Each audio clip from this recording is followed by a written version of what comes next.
Je suis riche et j'ai 0 euros. Comment est-ce possible? Restez bien avec moi. Je vais vous raconter une histoire. Écoutez, si demain je vous donne 10 millions d'euros, non, on peut même aller plus loin, 100 millions d'euros. 100 millions d'euros, vous pouvez vous acheter une Bugatti, des villas à Cannes, à Punta Cana, où vous voulez. 100 millions, c'est quand même un beau paquet d'argent. On va tous être d'accord là-dessus. Mais la condition, c'est que vous devez rester 12 heures par jour, hors sommeil bien sûr, allongé dans votre lit. Vous pouvez pas faire grand-chose, vous pouvez pas forcément sortir de votre chambre. Juste rester allongé dans votre chambre et tout simplement, je sais pas, regarder TikTok ou se reposer, mais ne pas pouvoir faire grand-chose. Est-ce que vous acceptez l'argent? Certains vont me dire oui. Maintenant, je dois vous donner une autre information. Est-ce que si le fait d'être au lit implique le fait que vous êtes malade, que vous ayez un cancer, on ne sait pas si vous allez mourir, mais vous avez un cancer, vous êtes très affaibli, vous ne pouvez pas faire grand-chose, à part peut-être regarder la télévision, regarder TikTok, rester allongé, peut-être aller à l'extérieur de votre chambre, marcher quelques heures par jour, enfin je veux dire faire quelques pas en réalité. Est-ce que vous prenez les 100 millions? Ou est-ce que vous les laissez à la personne suivante? Bon, eh bien aujourd'hui, je vais vous dire pourquoi moi je choisis l'option de laisser cet argent et de rester pauvre en réalité, pauvre matériellement. Rester pauvre matériellement. Donc tous les gens qui ont choisi, je vais être au lit toute la journée, j'imagine qu'il n'y en a pas beaucoup, mais s'il y en a, restez quand même, mais je ne suis pas sûr que vous soyez intéressés. Pourquoi je choisis... Excusez-moi, pourquoi je choisis ça? Je vous explique pourquoi. Est-ce que vous préférez pas ne pas gagner beaucoup d'argent? Peut-être que vous gagnez le SMIC en France, ce qui est un salaire vraiment pourri. Je compatis, j'ai été dans cette situation aussi. Donc gagner 1400 euros, surtout quand on habite en région parisienne, ça peut être compliqué. Bim, on balance 800 balles dans le loyer ou 700 balles. Ça dépend, le Navigo, la bouffe, le truc. Bon. Mais est-ce que, en dehors de ça, réfléchissez. Vous avez 2 jambes, vous avez 2 bras, vous avez une tête, vous êtes valide. Si vous êtes valide, vous êtes riche. Vous êtes riche. Il y a plein de gens sur cette terre. Il y a plein de gens, par exemple, paraplégiques, qui ont pas mal d'argent et qui seraient probablement prêts à dépenser un bon paquet de fric pour pouvoir se lever de leur chaise en réalité. Mon but, c'est pas faire de la pleurniche et de la morale. Là, ce que je vais vous expliquer, c'est que ça, c'est la chose dans laquelle je crois et je pense réellement que le fait d'être en bonne santé va avec... c'est de la richesse en réalité. C'est une richesse qui n'est pas financière, mais c'est une richesse clé. On peut citer d'autres choses comme le temps. Et bien sûr que l'argent est important et même crucial en fait pour subsister confortablement dans le monde dans lequel on vit. Maintenant, voilà. Demandez-vous, est-ce que vous préférez être en prison dorée, c'est-à-dire être dans une maison dorée, ce que vous voulez, et être allongé tout le temps, pouvoir rien faire par soi-même, ou très très très très très très peu de choses. À l'inverse d'être fauché, ça dépend, parce qu'on peut être pauvre, on peut être endetté, ce genre de choses. Moi, je vous parle vraiment d'être fauché. comme la plupart des gens le sont en France, surtout chez les jeunes en réalité. Le revenu médian est très faible en France, hein. On est à 1800 euros, je crois, donc j'appelle ça quand même plus ou moins fauché. C'est pas péjoratif, c'est juste un fait. Et derrière ça, est-ce que vous avez une vie sociale? Vous avez peut-être un partenaire, une partenaire, plusieurs partenaires, soyons fous. Vous faites peut-être du sport, vous êtes peut-être, je sais pas, peut-être que vous aimez faire de l'escalade, plein de choses que vous pouvez faire parce que vous avez un corps qui est en bonne santé et que vous êtes valide. Imaginez maintenant, je vous coupe les jambes, bam. Imaginez comment ça change votre vie du tout au tout. Je veux pas vous couper les jambes, vous inquiétez pas. Mais moi, mon but et mon idée et ma conviction, c'est que la santé est quelque chose de très important. J'en ai fini sur ce volet-là. Je vais vous parler un peu de moi. Donc moi, mon prénom c'est Léo. Je vais m'adresser. Mon prénom c'est Léo. Je suis dans la tranche 20-30. Avant, j'avais une alimentation horrible. Du chocolat, pas noir, hein, du chocolat. D'ailleurs, le chocolat noir, on pourrait y revenir plus tard, mais c'est pas forcément très bon pour votre santé, hein. Malgré ce que les gens disent. Du chocolat, les tablettes de chocolat 200 grammes.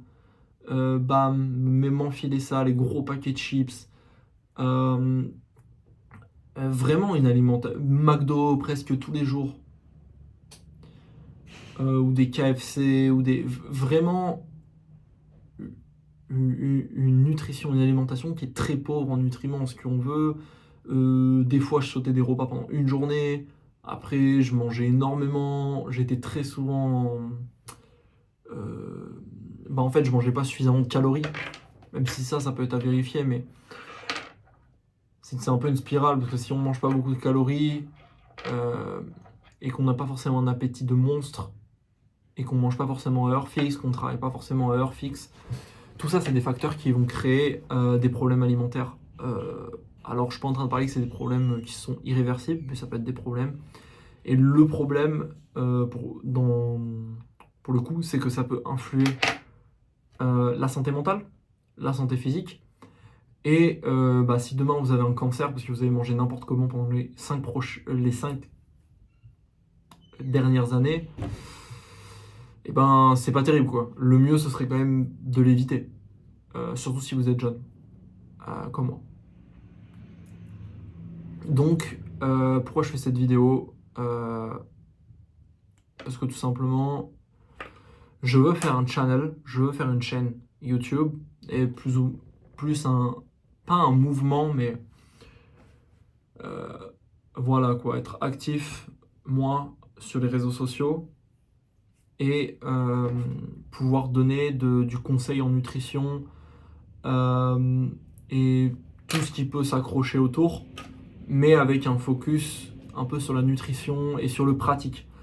Parce qu'il y a beaucoup de choses, il y a beaucoup de régimes différents, et il y a beaucoup de choses qui sont là, et on se dit, ok, non, c'est trop cher, ou non, je peux pas faire comme ça, au truc, ou machin. Bon, et bien, là, je vais vraiment essayer de faire tout mon possible, vraiment, pour me mettre dans la peau de vous qui regardez cette vidéo. Par exemple, tu gagnes t'as peut-être 700 balles de bourse, t'es là, t'as un petit appartement, un truc, tu manges avec 200 balles, quoi.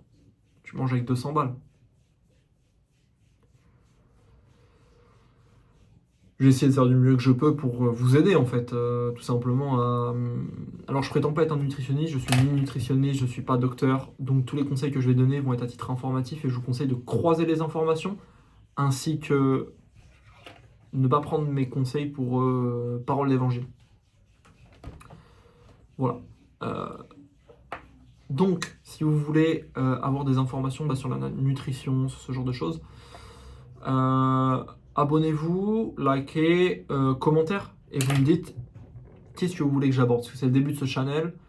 Si j'ai 2 abonnés, mes 2 premiers abonnés, on imagine, et qui veulent que je parle de la vitamine D, ben, je vais parler de la vitamine D. Ça paraît évident. Si c'est parle je sais pas, de l'aminogramme, de l'aminogramme des produits laitiers, j'en sais rien. C'est un truc vraiment précis, mais pourquoi pas.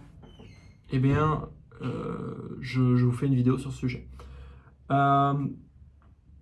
Voilà, je voulais aussi vous alerter sur le fait que la qualité de l'alimentation est en chute libre en France. C'est un mystère pour personne, la France appauvrie. En tout cas, la classe moyenne est en train de se faire taper sur la tête, hein. La classe moyenne est en train de disparaître, plus ou moins vite, mais elle est quand même on voit quand même que il y a une paupérisation des classes moyennes qui est assez folle. Donc bien manger dans ces conditions devient de plus en plus compliqué. Ce qui fait que, et si on met ça en parallèle avec le fait que l'agriculture française n'est plus excédentaire, elle fut excédentaire peut-être il y a 50-100 ans, j'ai pas exactement les chiffres. Ce que je veux vous dire, c'est que on n'est plus excédentaire en production, ce qui fait qu'on est obligé d'importer de la nourriture. Déjà, et que financièrement, ça devient de plus en plus compliqué. Regardez, le prix de la viande est délirant.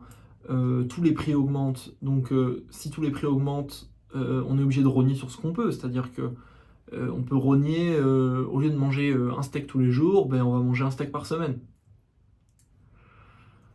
Le truc, c'est que sur votre santé à long terme, si vous, concrètement, si vous enlevez juste le steak et que vous mangez des pâtes à la place, en fait, vous allez mourir. Vous allez mourir prématurément.